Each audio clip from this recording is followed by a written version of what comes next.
And here I go. Ladies, hey, congratulations on your new film, K-pop. Thank you. Thank you. You know that these types of films are, coming here to the United States and all over the world, but let's hear from the both of you first. What initially drew you that you want to be part of this particular project of K-pops? I guess I'll start.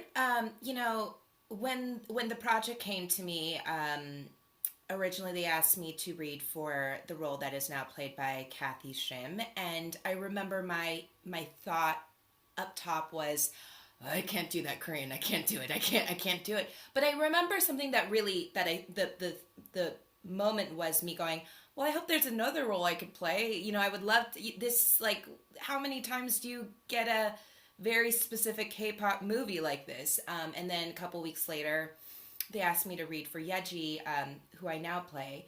And I think what drew me to this project and what I really, really love about this project was it really was such a love for the Korean American experience. I mean, you have Diamond, you have Yeji. You really see that. You were in Koreatown at the beginning of the movie. And I think that, sometimes with storytelling, we're either the only Asian in the world or we're Asians in an Asian world. And I just felt like I know these people. I hope that these people are the people around me, even in this crazy K-pop world. And I just, that's it's infectious and you want to be a part of that kind of story. How about for you, Kathy? Yeah, what drew me to this story, just like you, when Click Casting, Charlene Lee, and Claire Kuntz sent me this script. They asked me to read for Diamond. I was like, shoot, this is not me. This is so complicated and it's going to take so much work, but I trust their eye. I mean, award winning from Beef. And I realized, that if they're putting me in front of people for this, there's a reason. And I love the way that they assemble the characters in their world so believably. But from reading the script, the thing that really drew me in was this bridging of cultures.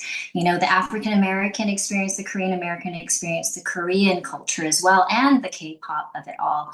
I have biracial kids, and so this really just, checked so many different boxes for me.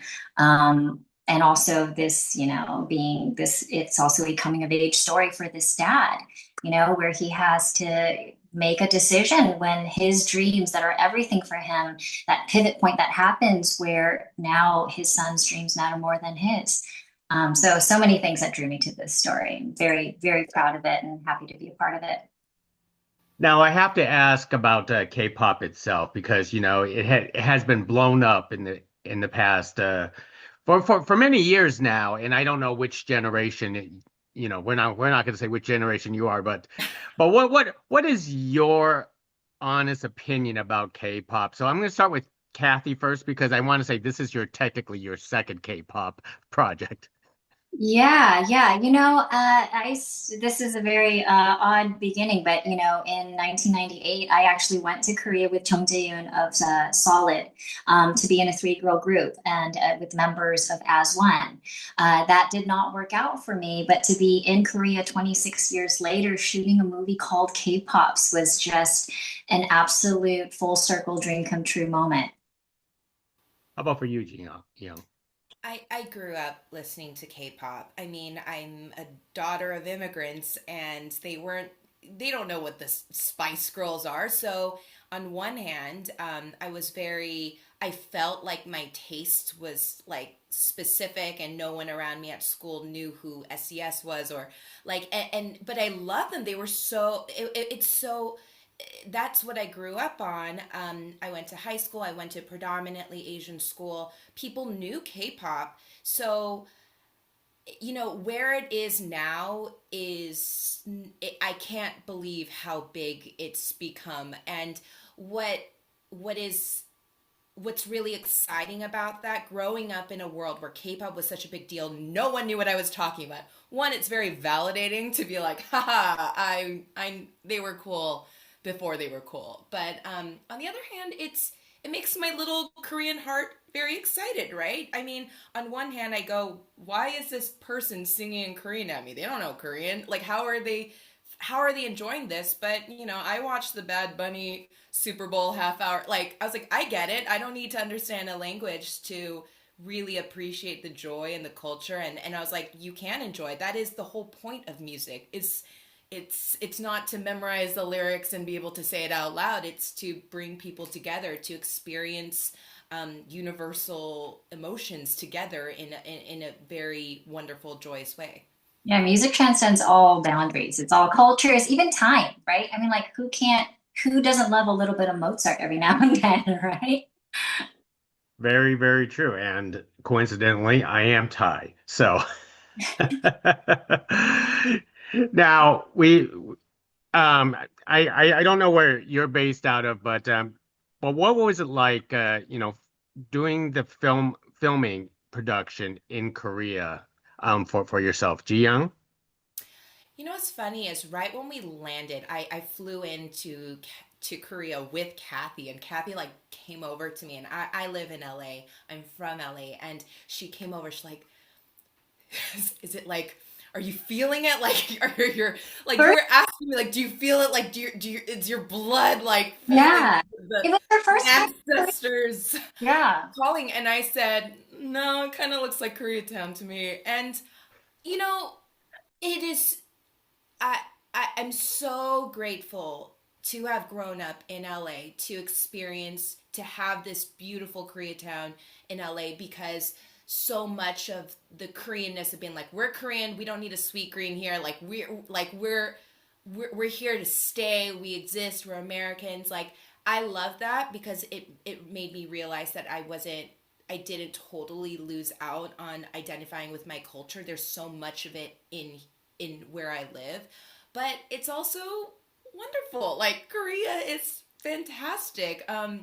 The buildings, like, they're like way ahead of its time, but also there's an appreciation for all of the original architecture, like in the temples, and that just it's really, really, really, really wonderful. And I'm so grateful that we were able to shoot both ways. Yeah, I mean, like she's saying, every time you go to Korea, and I'm sure the next time she goes, it's going to be another layer and another layer. Every time I go back to Korea, there's like a profound something else that comes to me.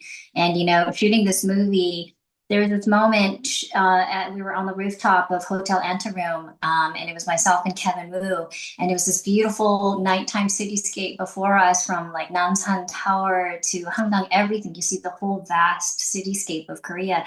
And it really like struck me that this was the country that I was born in, and that this is the country my parents left behind, this beautiful country with so much history, and their family and their friends and everything that they left behind to bring us to America so that we could pursue our dreams. And here I am coming back full circle to be here shooting this incredible movie, looking down upon this country that I started in. It was just, and I think all of us felt that in our own personal way. So yeah. That's beautiful. And Ji Young, I'm gonna wrap it up with one quick thing. What was it like for you to sing with Anderson Paak, one of the biggest superstars of the world? Well, I'll start with saying it's great to sing with Anderson Paak. I have sung with Anderson Paak. I'll start with there. The second layer to this question is what you hear on screen is actually not my voice. They did dub me with someone else. But let's go back to the first question because it did happen. It's a lot of fun. He's so easygoing. I didn't feel weird or self-conscious at all. He's a joy. He loves music. He is music. So I mean, yeah, it's like being at home listening to your own music and just dancing it out. He's a lot of fun. Well said. It's probably Kathy who dubbed you, but no, just kidding.